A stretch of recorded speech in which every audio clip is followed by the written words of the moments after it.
Good evening. My name is Jeroen de Wulf. I am head of the Dutch Studies program and also the organizer of this conference. Welcome to the Berkeley City Club, ladies and gentlemen, dear friends of the Dutch Studies program.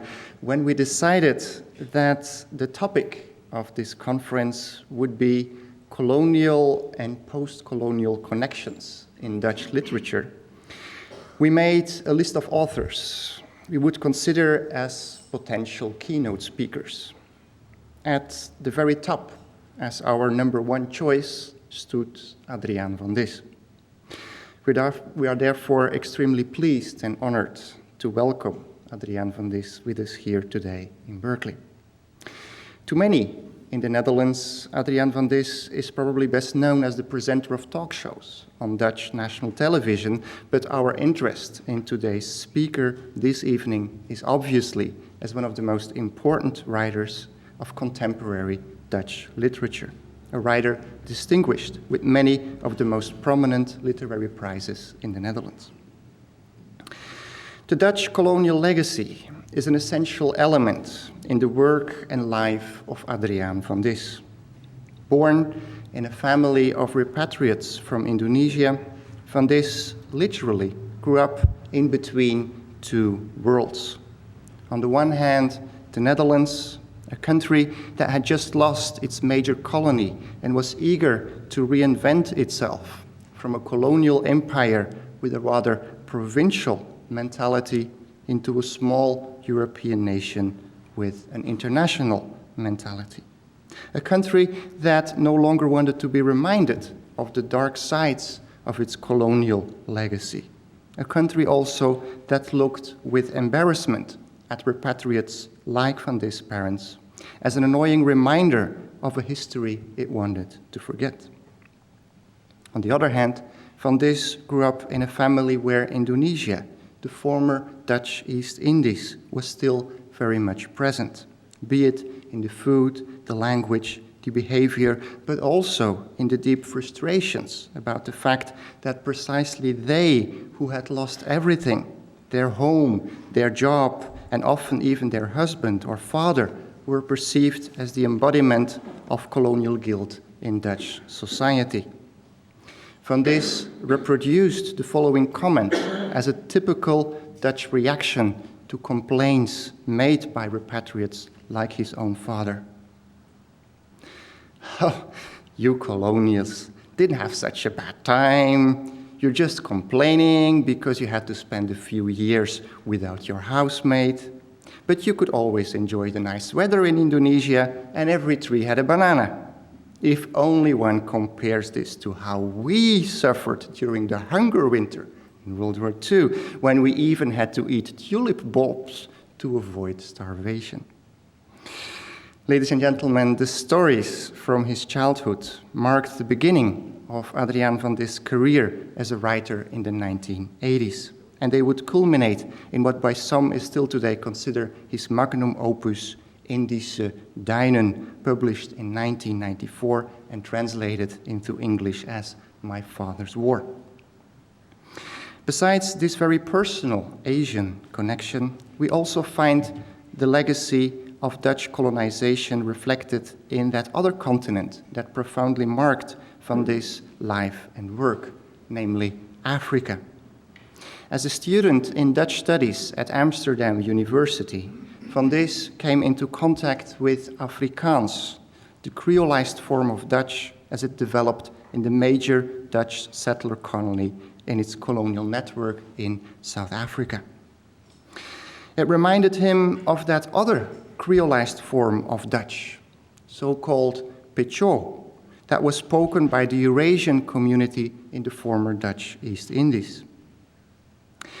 Writing on South Africa in the 1970s naturally implied taking sides in the discussion on the country's policy of apartheid, a choice that, in the case of Van Dis, represented unconditional support to the country's anti-apartheid movement, the ANC. This commitment to the struggle of South Africa's black majority also reflected itself in the choice of Adriaan van Dis' PhD. he decided to write on one of the most prominent critics of apartheid within Afrikaans literature, namely the author Breitenbach. From this reflection on the Dutch colonial legacy in Africa not only took him to South Africa, but also to the West Coast, where he, as one of the very few Dutch authors, paid considerable attention to the Dutch involvement in the international slave trade, trying to find an answer to the difficult question of how the very same country that in the 17th century seemed a beacon of tolerance came to play such a prominent role in the trafficking of human beings. His focus on the legacy of slavery also explains Van Dis' interest in the former Dutch colonies in the Caribbean, the only part of the world outside of the Netherlands and Belgium where the Dutch language is still spoken today. It is certainly no coincidence that in tomorrow's film by Cindy Kersenborn on the Surinamese author Edgar Cairo, one of the people interviewed is precisely Adriaan van Dis. In fact, when it comes to the topic of colonialism and post-colonialism in Dutch literature, Adriaan van Dis is the natural choice. No other contemporary Dutch author presents such deep insights and such provocative thoughts on that period when Dutch history was also world history. All this explains our interest in inviting Adriaan van Dis as our keynote speaker for the conference. We are confident that after tonight's presentation, you will share our opinion that he deserved to be the #1 choice on our list. Please join me in welcoming Adriaan van Dis.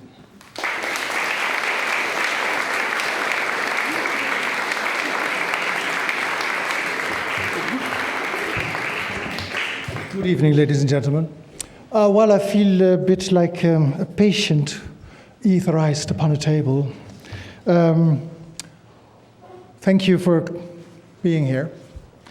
And thank you, members of the organizing committee, for inviting me and granting me the honor of speaking here. Where are my spectacles? The great Dutch writer, Harry Mulisch, son of a Jewish mother and a father who collaborated with the Nazis, was wont to say, "I am the Second World War." Well, today I echo his words. I am post-colonialism. Le colonialisme, c'est moi. In French, it sounds better somehow. But at the same time, making this claim causes me qualms. Do I have the right? Did my cradle stand in the right place? Were my parents on the right side? Am I the right post-colonial color? Questions for experts. But first, let's hear what the patient has to say. The city of The Hague holds an annual literary festival called Winternachten, or Winter Nights, nowadays known in the rest of the world as Writers Unlimited. Globalization. You have a good name and you change it into a name of a chain where you can, Writers Unlimited. In the early years of its existence, the focus was on writers from the former Dutch colonies, Indonesia, Suriname, the Netherlands, Antilles, and South Africa. The idea was, and still is, to meet contemporary authors from countries with which Holland has had a long and complicated relationship. Although not the main issue, the Dutch colonial past frequently reared its head in the debates. Descendants of African slaves took the floor, as did Indonesians whose fathers were imprisoned or killed by Dutch soldiers during the struggle for independence. The Winter Nights made us look again at our own history, perhaps with less complacency than before.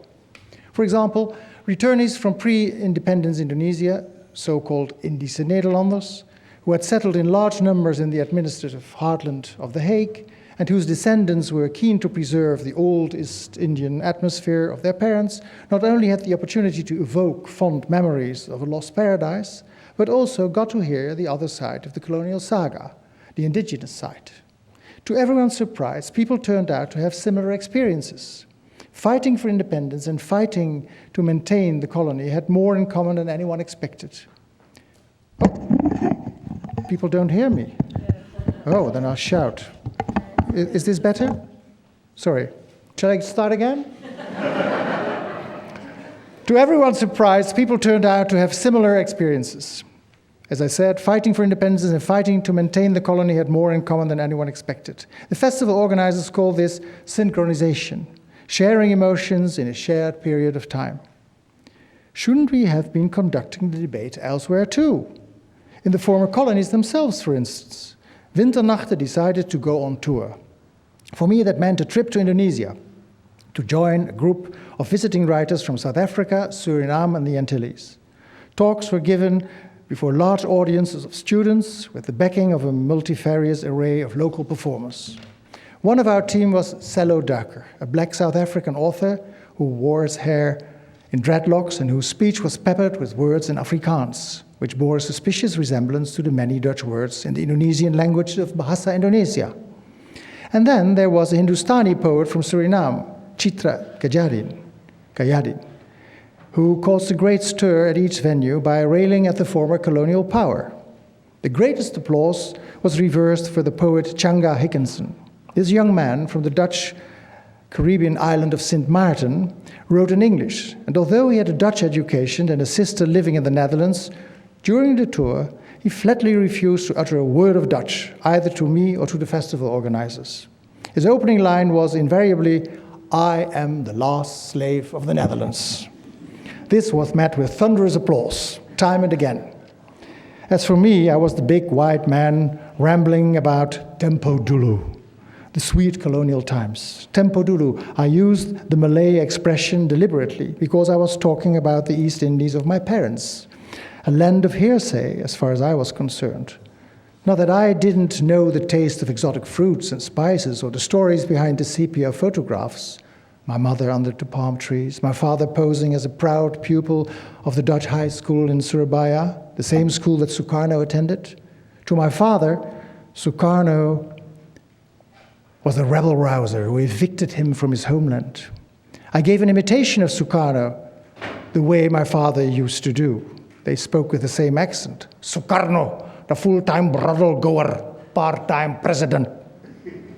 I even put on dark glasses. Do it again. Meneer, ik voel mij kip lekker. I am senang. I twangled, which translates as I feel happy as a chicken, but means I feel fine. The joke was lost on the Indonesians in the audience, as it is lost here. During the debates that followed, I was always treated like a representative of nostalgia. Nostalgia? I said, it was never my colony. I would splutter in protest. My books are about ordinary folk who found themselves cast out of paradise. I grew up with them. It was their stories and their lies that made me the writer I am today.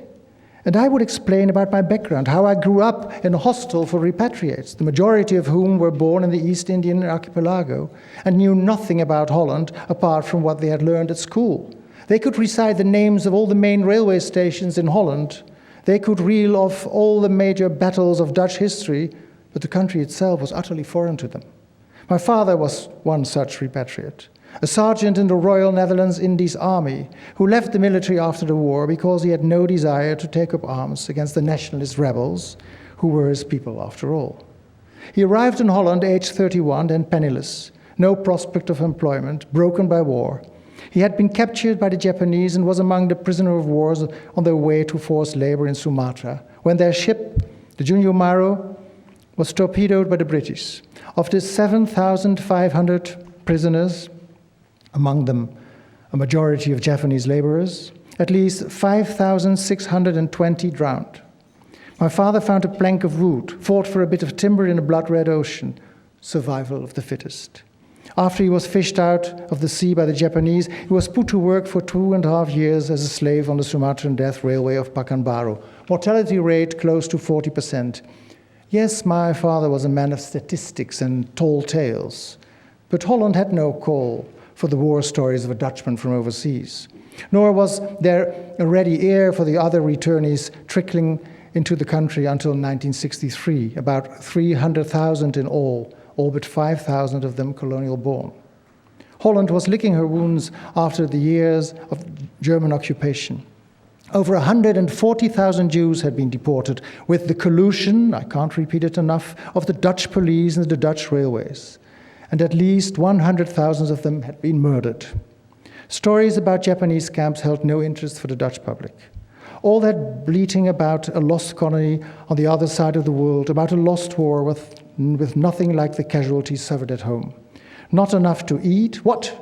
Well, you heard it before, in the tropics, with fruit growing in every tree, we were the ones who were starving, was the average Dutch person's reply. We had to eat tulip bulbs to survive. Clichés, of course, but alive and kicking in my family to this day. Besides, people from overseas were spoiled. They had a life of servants, long furloughs, double wages, and early retirement. And when they showed up in Holland soon after the war, they were privileged all over again. Top of the list for housing, help with rations, coupon crunchers, that's what they were, dubbele bonnenvreters. As a result, the people in our hostel climbed up to the outside world. They soaked in private. They who had seen fire-spitting volcanoes, who had lived on remote tropical islands, who had traveled halfway across the globe, found themselves looked down on by people whose horizon stopped at the nearest dike. The men in our hostel had lost their status, the darker ones slightly more so than the light-skinned. The whiter you were, the better your chance of work in Holland and of being allocated to better rooms in the hostel. Painful truth. My father, ever in denial of his off-white shade, I have Mediterranean blood in me, your grandma was 100% Italian, remained unemployed on account of a heart condition sustained during years of hard labor. Other men had to content themselves with menial jobs.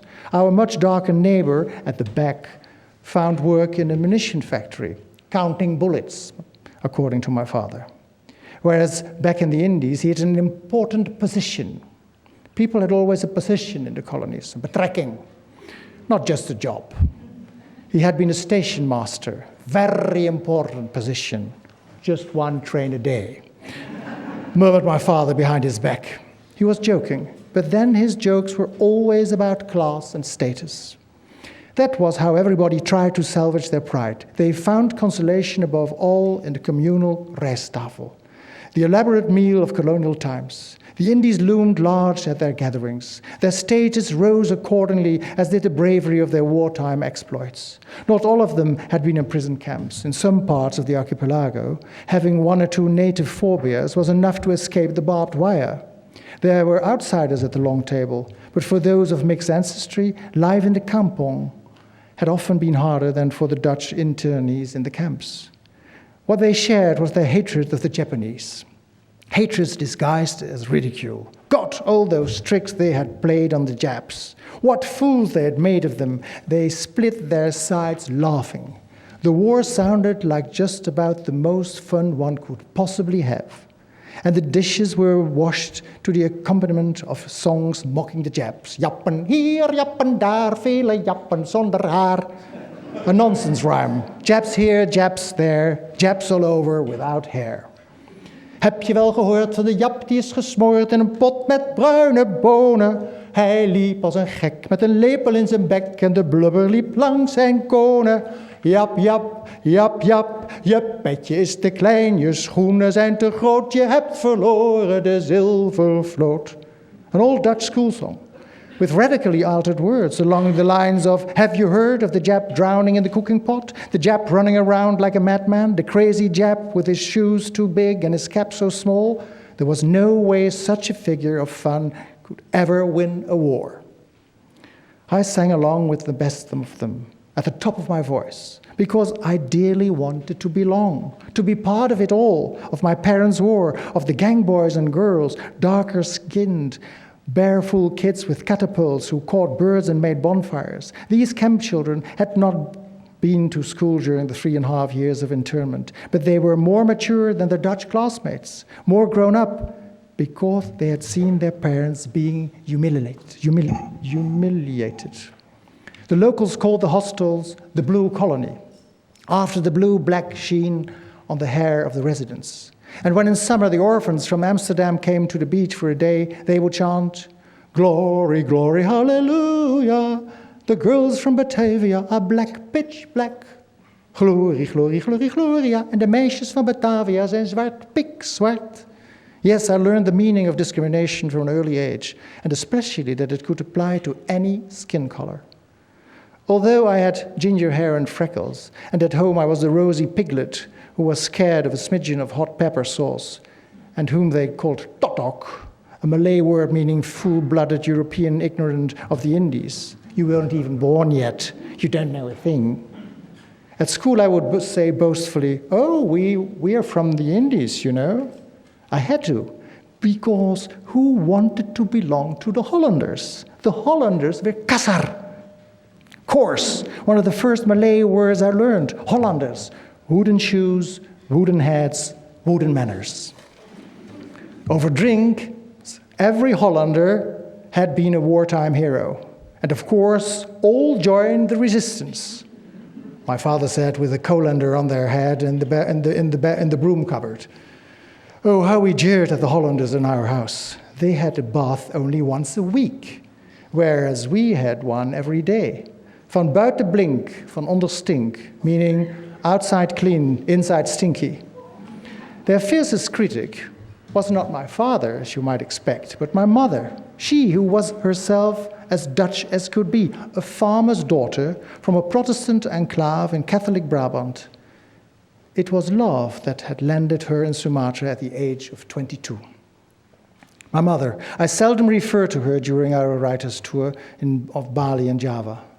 Nor have I written much about her since. Too complicated. But now that she has died, last year, almost 100 years old and sharp of mind to the last, I cannot longer put it off. It is only now that I realize how enormous my mother's influence was.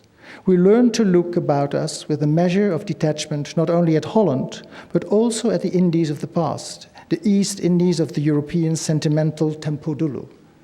Hers had never been a life of parties in colonial mansions, formal dinners, or the file passed at the governor's residence.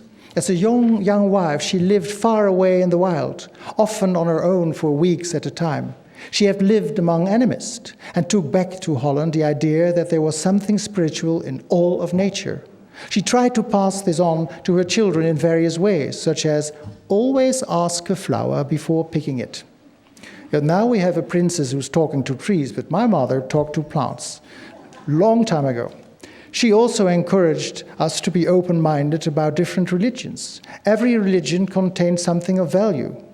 The Indies had been an education for her, even if life there had not always been pleasant. The traces of that education were manifest in her offspring, though not all to the same degree. There were also things she glossed over and denied. But now that she is gone, all sorts of documents we believed lost have surfaced. The lies have dropped out of the photo albums, and I can write what she always forbade me to say in public, that my mother, at the age of 22, went off and married a native. The bountiful consequences were there for all to see at her funeral 77 years later.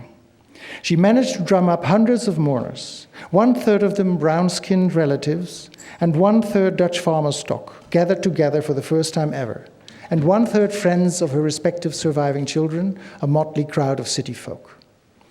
What united us that day transcended my mother. The new mixed Netherlands, tingled by colony and migration, were assembled there. We played jungle sounds from Sumatra at her funeral, but we also spoke of the Protestant enclave where my mother grew up and the wooden clock she took off and used to clout the Catholic boys round the ears on her way to school. How did that color come into her life in the first place? It was her brother's doing. As a student of economics in Rotterdam, he had befriended a group of overseas students who had set up an Indonesian student society. Back then, in the 1930s, the term Indonesia had only just become popular among young nationalists. He invited a couple of them back to his parents' house for the weekend. His sister lapped up their stories. They came from Java and Sumatra. I discovered later that a fair number of the economists who served under Sukarno as well as Suharto had studied in Rotterdam and had sat at my grandfather's dinner table. They were inspired students who stood up for the rights of the native population of the colony. They had broken with the so-called association idea of the old generation and found incentive in the Indian civil disobedience movement, and in the social democratic models of the West. Wild notions, in my grandfather's opinion, but his daughter Maria was enthralled. Not by the political ideas, she was still too naive for that. It was the exotic that appealed to her. When the opportunity arose to meet some more of those native boys, at a tea party hosted by the Royal Military Academy, Maria was in the forefront. She promptly fell in love with a young officer cadet. His father, as I recently discovered, was from the Banda Islands, 75% native blood. And his mother was Javanese, 100%. Oh yes, exact percentages were paramount in those days. He was dark and handsome, and during his training in the military academy in Holland, he passed as a so-called Indo, meaning half-caste, the better to climb the ranks of the colonial army. Incidentally, the Royal Dutch Army counted over 1,000 officers, only 20 of whom were indigenous to the archipelago, for the most part sons of noble families. It was with that man, Victor Emmanuel, I will refrain from mentioning the surname, as it is still a sensitive issue with certain members of my family. It was with that man that Maria set out for the Indies. There was no stopping her. Victor Emmanuel took her with him to the Banda Islands, and later to the Jambi Sultanate in western Sumatra. The farmer's daughter, who was to become my mother, married into a family who, so she claimed, never accepted her as one of their own. Too Dutch, too white, for all that she gave birth to 3 dark-skinned daughters. It was no different in the remote backwaters, where her husband fulfilled his duties in the so-called pacification and opening up of the interior. She was ever regarded with suspicion. Whether she liked it or not, she stood for authority, and imposed army authority to boot. And there was always the disdain of the Hollanders she came across, in whose eyes she had married over the collar bar. Victor Emmanuel was a loyal soldier. When the Japanese invaded the colony, he avoided capture of prisoner of war and chose the side of resistance instead. Thanks to the color of his skin, it was easy for him to blend in with the local population.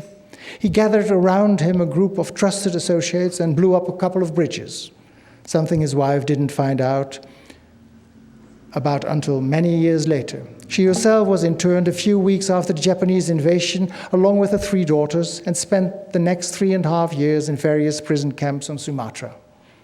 After the Japanese capitulation, she found herself in a transit camp in Palembang. Having not heard from her husband for all that time, she went to the Red Cross office every day with her daughters in tow, in the hope of news. There was none. There were only rumors.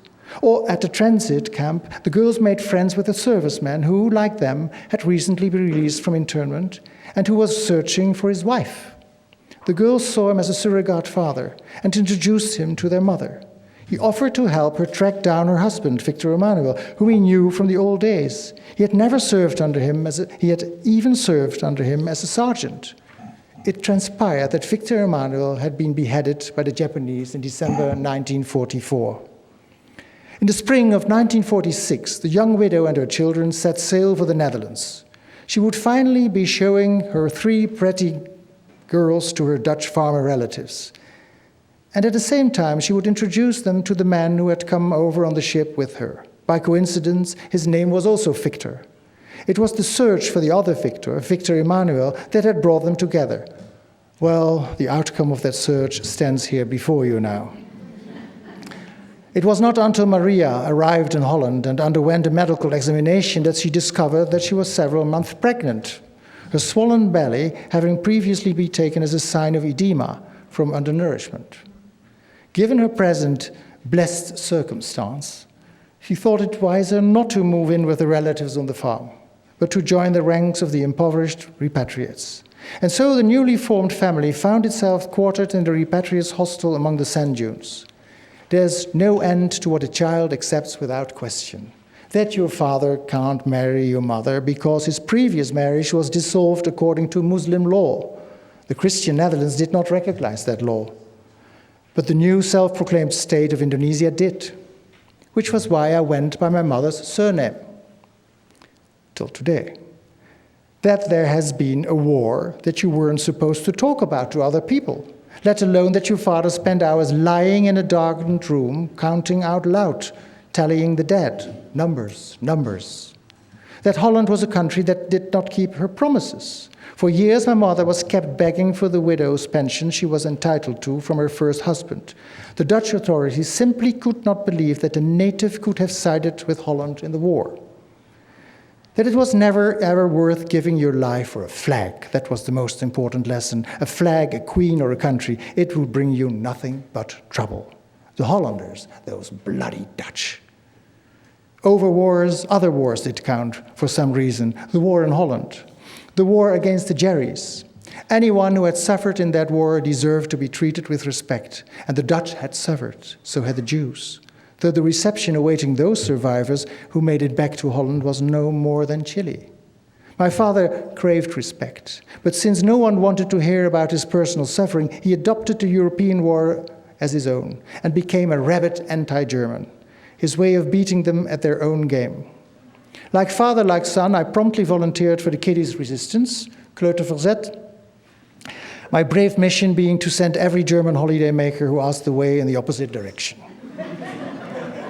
It was a way of belonging, of being Dutch. My father was also quick to adopt the Dutch way of doing things. So we didn't hang blankets over our windows in winter, which was what our shivering neighbors at the hostel did. No paraffin stove in our sitting room, unlike the others, who always had some exotic and tasty stew simmering in a pan. No sapulidi or palm leaf broom, but a proper Dutch floor mop. My mother felt far less awkward than my father about her past in the Indies. But this was another thing I came to realize much later. She had not grown up believing in the glowing goodness of a fatherland, setting the standards for all things. The farmer's daughter had embraced the Indies in order to survive. My father and mother found each other in the stories of Charlie Robinson, pen name of Jan Boom, a spokesman of sorts for people born in the East Indies. Robinson was a chronicler of an era of transition. After independence, he stayed on in the land of his birth for as long as possible, until things become too difficult for a person of mixed ancestry. He wrote about the uprooted generation, torn between holding on and letting go, between remembrance and adjustment, eating with knife and fork instead of with fingers, going barefoot or wearing shoes. At a hostel in the sand dunes, Charlie Robinson's books were literally read to pieces. I found his complete works among my mother's possessions, dog-eared and tattered. I was too young to understand what the stories were about, but I knew all his jokes from the Tong Tong magazine. Many of those jokes, much anthologized, were in Pechot dialect, a sort of Indo-patois of the garbled Dutch words and expressions sprinkled with Malay. Pechot was the speech of the poorly educated native servant, so they said. My parents and my half-sisters, indeed, everyone at the hostel, thought it hilarious. We used to sing Santa Claus songs in Pechot. Si gids kom die kapal uit Spanje, hey al. I didn't understand, but sang it along lustily with the others. Kapal meant boat. I knew that much, but for the rest it was gibberish to me.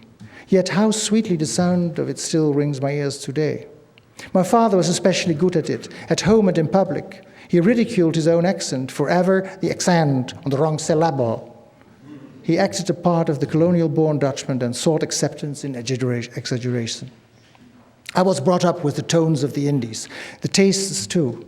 My father was the cook in our family, a soldier in an apron. He kept 6 pans going at the double on the stove. We ate what was known as monkey hair, dry fried, unraveled meat, strongly spiced. And for dessert, avocado with syrup, coffee syrup, and wondrous fruits, even the vile-smelling durian, so vanilla sweet at the first bite and with an aftertaste of garlic and onion. Difficult flavors for a child, but I swallowed everything just to belong. What else do you learn coming from a home like that? I was drilled for a future war, slept out daily, flat across the face, like a Japanese soldier. Remember, always keep a suitcase ready for a quick getaway. Travel light. And don't forget your magnifying glass so you can start a fire in the wild. Make sure you have plenty of disinfectant. What all those life lessons came down to was a crash course in camp survival. But again, I did not realize that until later. My father died when I was 10 years old. My mother stuffed the whole kit and caboodle of the Indies into a big trunk, the Javanese carvings, the wayang puppets, the curved dagger. It was also the end of the tropics at the dinner table. We stopped having rice every day. We left the repatriates hostel, mother's farmers' relatives chipped in, and we became potato eaters. For many years I denied my father's influence. I was scared to death of being like him, losing my temper like him, showing off like him, or rather telling lies. Because he was a bold-faced liar if ever there was one. His first and only legal wife turned out to have 2 children. I have a brother and sister somewhere in Indonesia, untraceable to this day. Research into the family archives revealed that my father's great-grandfather had children by a native woman. They were apparently light-skinned enough to be accepted by the father's Dutch relations, but the next generation turned out to be surprisingly dark. What did you do in the colonial times of looking up to white and looking down on colored? You conjured up an Italian ancestor. There are today living in The Hague, the capital of the fictional Indies, still large numbers of returnees from the Indies claiming to have Italian blood in their veins. Portuguese blood is quite popular too. My father had made me fearful in his background and the country of his birth. There was no way I could belong there. Very well then, I would find my own colony. Besides, I fancied traveling halfway across the globe, like all the others in our hostel. I yearned for the equator. For color, I discovered Africa. And I discovered a language. As a student of Dutch, I came into contact with the poetry of the South African Breitenbach. In the day of full-blown apartheid, Breitenbach was a dissident, but also an esteemed poet. His talent was acknowledged by friend and foe. In his own country, he was regarded as an innovator of language, and he won major literary awards. But there was a problem. He insisted on attending the prize-giving ceremonies accompanied by his wife, but his marriage fell under the Ontuchtwet, Immorality Act, a law prohibiting sexual relations between white and non-white. That was why he had gone to live in self-imposed exile in Paris. Whether he would actually be prosecuted if he stayed was doubtful, but it was reason enough for Breitenbach to write a poem challenging the South African lawmakers' ideas about race and colors. His wife was a Vietnamese, but not, well, if he would have married a Japanese, he would have been honorary white, but Vietnamese, just wrong choice. I will read it in the translation of the author, specially made for the occasion. It's his birthday today, so I congratulate him, but it's nice to hear it in English for the first time. My wife's name is Yolande. She's a lady, small and true, but dainty. Her hair is black, her eyes madder brown. Her tiny nose flares, and her mouth is a robin, plucked in full flight. Behind her teeth tips the soft clapper of a foreign land. Yolande, Yolande, give me your hand. I hereby wed thee. You are the wife of me. And you, gluttonous eyes, gentlemen, will cockroach and vain over the domain of my hand. If you propose, poor peeping toms, stupid slops, for us to skin and dress my belle to eye in the beds of your febrile imagination, it is we who will laugh, my wife and I. So let me conclude. Her ears are 2 chapels, her hands are as wine, her feet are masterworks, rose petal and wrapped rabbit. She carries 5 toes to every foot, little sausage of fat and blood. Of the very best in the land, my Yolande, here she is by my side, my bride. And now just for the sound of it, the last lines in Afrikaans. Af te rond, haar ore is dus kerke, haar hand is soos wijn, haar voet is meesterwerke. Roosblaar en klein konijn, zij dra 5 tone aan elke voet. Worsie, spek en bloed van die beste in die land. My Yolande, hier komt zij nou, my vrouw. What a language! This was an adulterous form of Dutch, supple and strong, a colored language rising above the clay soil of Calvin. So much levity, too, with such a grave subject. What struck me most of all was the phrase slag en rangskik in die beddens van jullie verbeelding. The classification of people according to skin color and origin. The East Indian milieu I grew up in was no different. Breitenbach's language, Afrikaans, reminded me of the old Pachaw back home, the Indo-mix of Malay with garbled Dutch, a language with a shade of brown around the edges, so to speak. I could hear my father's voice in it. I holed up in the library to read more Afrikaans. I wanted to begin at the beginning. The language did not appear in print until the mid-19th century. As it happens, the oldest printed document was intended for the ear and consists of instructions written in phonetic Arabic. for the Imam to explain the Muslim traditions to the Cape Malay faithful. It dates from 1869. The deeply religious Calvinist Boers considered their vernacular to be too lowly and therefore unsuitable as the language of Canaan. They stuck to their old Dutch Bible, regardless of whether they could still understand it. Afrikaans first started to appear in print mainly for comic effect, just like Pachaw, in fact, notably as a way of representing the non-whites trying to speak Dutch. In the early printed stories and farces, the white Afrikaners Boer all spake a stiff kind of Dutch. Remarkably, there was no hint of color in the prevailing ideas about the emergence of the Afrikaans language. When I started to read Afrikaans in the early 70s, its existence was celebrated primarily as the latest shoot on the Germanic family tree. Admittedly, the Cape Colony had imported a fair number of Malay words and names, and also the Portuguese had left their mark. But aside from that, Afrikaans was supposedly full of 17th and 18th century Dutch words. In some cases, it was possible to trace a particular word to a southern or northern dialect in the Netherlands. So what about all that reduplication then? I recognized it in the Pachaw expression plan plan for take it easy and orang orang for people. Reduplication to indicate plural or intensity. You find it in other languages with brown around the edges. Too, Pidgin English is full of it. Creolization is what this phenomenon is sometimes called. But the South African scholars of half a century ago kept Afrikaans as white as possible. Reduplication, they maintained, was also to be seen in certain European dialects. And the double negative, hadn't that also found its way in the so-called Negro Dutch spoken on the Danish Antilles? No, it came from Flanders, white Flanders. There were two brothers from Aarschot on the crew list of the Dutch East India Companies, the VOC. In that part of Flanders, they do just as the French still do today. They use two forms of negation in the same clause. Research into the influence of the Khoi and San was still in its infancy. In those days, we still referred to Bushmen and Hottentots, the latter term having been introduced by Jan van Riebeek, who was charged with establishing a refreshment post at the Cape of Good Hope. He reported back to his VOC bosses in Holland that the indigenous population were nothing but a bunch of Hottentots, an old Dutch word meaning someone who stammers. He also reported that they were unfit for any kind of work. Hottentots were stuck somewhere between ape and human. Using them as slaves was therefore forbidden. As a result, slaves were imported in numbers from West Africa, Madagascar, and Malaysia. We now know that those new arrivals made a significant contribution to the development of Afrikaans.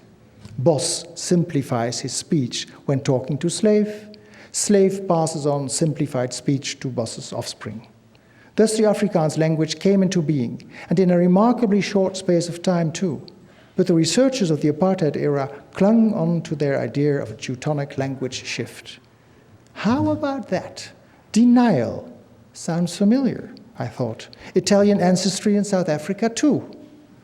I decided to study Afrikaans. It was color that I was after, in a language where North and South came together, the foreign and the familiar, and also the concise levity of the Anglo-Saxons, a blend of tongues that was far more permissive than the state Dutch of the Netherlands. The Afrikaans language and the South Africa I knew on paper seemed to me more hospitable than the colony of my parents and half-sisters. I became a very diligent student. And so that is how it started, with aesthetical considerations. But the ethical inevitable, I live in Paris and I can't speak English anymore, but you know what I mean, came into it too. The good and bad of politics. I wanted to have nothing to do with the politics that were implemented in the name of Afrikaans, because in those days it was still the case that this supposed Germanic offshoot in darkest Africa was fundamental to the identity and apart status of the Afrikaner Boer. Afrikaans literature proved to be far less white than its readership and even the writers themselves realized. Their world did not lie in Europe. The Boers did not live in a vacuum. Their outlook was peopled by black and brown, whether they liked it or not. And however hard they worked, tarring the roads, digging mines, building dams and fences and churches, and imposing laws, their entire civilization came down to overcoming a fear of the great, often hostile wilderness surrounding them. Africa. And in due course, with a little effort, I entered another continent, and consequently also another culture with different manners and mores. I decided to study the Afrikaners from an anthropological angle. How else would I be able to bear their company for any length of time? So there I was, trying to get to know a white tribe who believed that they were a chosen people, a white tribe dreaming, a tribe that oppressed technically weaker tribes, enslaved them, excluded them. I studied the wondrous roots of apartheid, the many taboos, the sexual predilections of the Afrikaners, early marriage and the highest divorce rate in the world, the gossip among the elite, but also the obligations and prohibitions of culture and censorship. I bought myself a big notebook with a marbled cover and resolved to keep account of every book I read of in Afrikaans, complete with a summary of the contents. I was determined to read everything, which would surely be possible with a body of literature spanning no more than 2 centuries. I would start with Kachi Kekelbek, or Life Among the Hottentots. Great. And then go further back to the history of the supply station of the Cape, find out who the first vrijburgers or freeburgers were, how they got on with the local Khoisan. Not that I knew that politically correct term yet. I was still reading about Bushmen and Hottentots. In the course of my reading, I came upon a Hottentot woman living at Jan van Riebeek's fort. She was described by Godé Molsberg, Van Riebeek's biographer, as a filthy Hottentot hag wearing stinking animal skins. But elsewhere, and in later works, such as that of the historian Anna Beuseken, she was portrayed in more human terms. Krotoa was her name, but inside the fort she was Eva. She learned to speak Dutch and acted as interpreter between her people and the new rulers. Eva's services went further. She gave birth to a child by a white man. Aha, I thought, intermingling at the Cape, oh so necessary for the whites who had to settle for longer periods overseas. And a great deal of intermingling must have gone on. If you compare the VOC crew list with the numbers of Vrijburger families, the few South African historians in the apartheid era who pointed this out only did so in the most veiled of terms. The Afrikaner was keen to see his roots and his language as a white alliance of European crew members. No intermingling without denial, most blatantly in politics. The Cape-colored, often literary nephews and nieces who shared centuries of language, religion, and blood with the Afrikaners were barred from the white political decision-making process. That also the noble Boers might have undergone indigenous influences was a mirror you were not permitted to hold up to any Afrikaner. Bastarden, in search of purity, Breitenbach called them. I had found my life's field of study.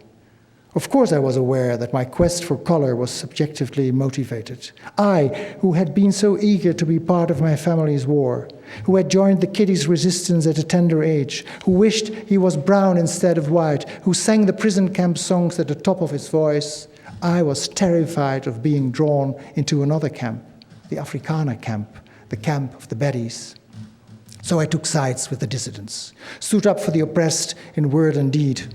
How noble. To be honest, I found more inspiration with writers who did not go out and man the barricades, but to explore their own small world or their own private past. Not so much out of escapism, but out of self-discovery.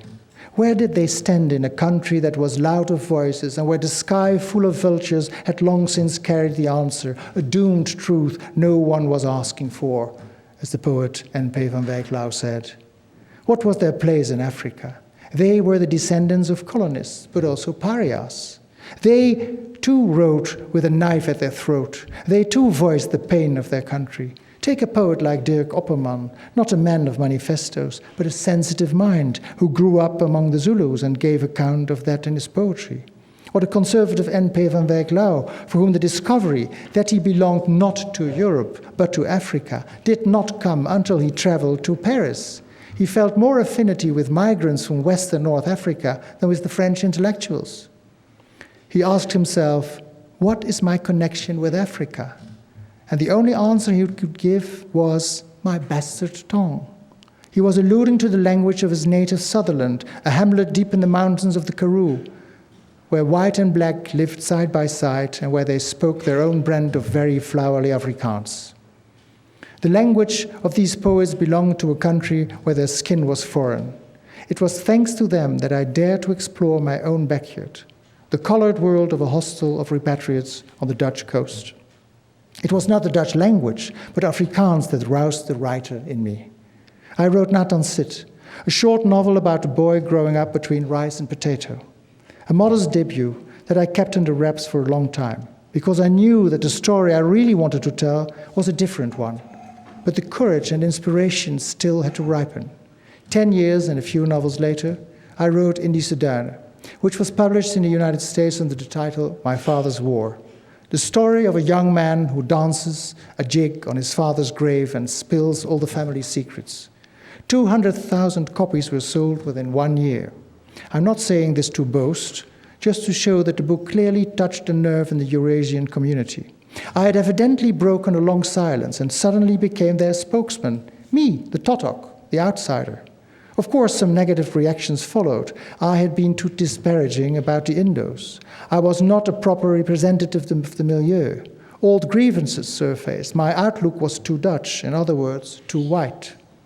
How could an outsider like me having anything to say about the old East Indies? It was the same sort of resentment that had long since poisoned the debate about the literature of the former colony. Sparked off some decades earlier by Charlie Robinson accusations that the white colonial authors had no idea of the barefoot culture of the Indo. To anyone who was not brown, the literature of the Indies was off limits.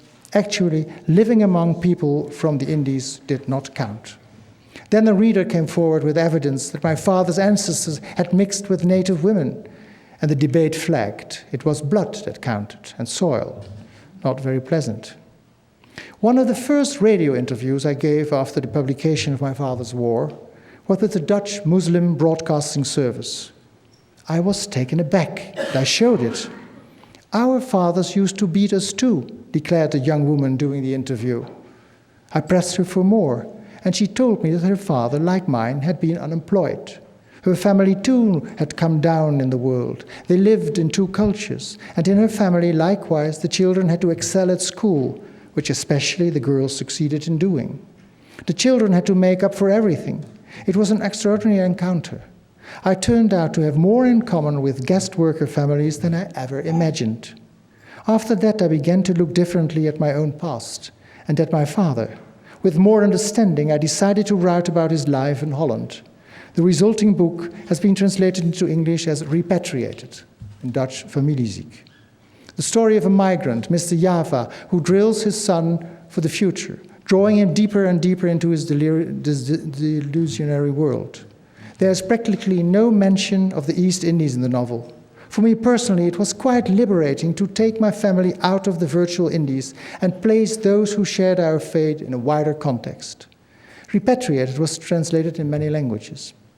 To help the French version on its way, I decided to go and live in Paris for a while, an interlude which has lasted for 8 years now. Paris is the biggest African city outside Africa. When I was asked to be guest author at the Faculty of Dutch, writer in residence, at the Sorbonne, I decided to do something with the subject of migration. By comparing my Indies novels with the work of Dutch authors of Moroccan origin and of French authors from Martinique and the Maghreb. Among the authors, we read Tahar Benjeloun, Le racisme expliqué à ma fille, Racism Explained to My Daughter, Aimé Césaire, Cahiers d'un retour au pays, a kind of journal of the way back to of return to my country, alongside to the Dutch authors Abdelkader Ben Ali, Wedding by the Sea, and Hafid Bouazza, Abdullah's Feet. The degrees of correspondence were remarkable. All these writers deal with the experience of migration, willed or otherwise. Racism and discrimination were part of that experience. Another shared aspect was what I would call exploring the culture. That is to say, comparing the culture of the parents with the culture of the new homeland, including the misunderstandings and prejudice on both sides. And there were more similarities, such as linguistic exploration, playing with the language or idiom of the old country as well as the new. Confusion of identities, being torn between a modern West lifestyle and a traditional lifestyle, shoes or bare feet, bikini or headscarf, eating with fingers or with knife and fork. All this was based on assumptions, for we did not make an exhaustive study of our findings. But for the students involved, all those migrant stories more than complemented each other. They recognized the loss of the East Indies in Martinique and Morocco too. What struck me above all was the Moroccan concept of Nsara, a recurrent theme among the North African authors. Hafid Bouazza published a column on the subject in a recent issue of a Dutch broadsheet. Children, he wrote, were taught to distrust Dutch people because they, the migrant children, would not be accepted or trusted anyway. Not only did the Nsara lead their lives in a different, reprehensible way, they were also doomed. Nsara is the plural of Nazarini and derives from the word Nazarene.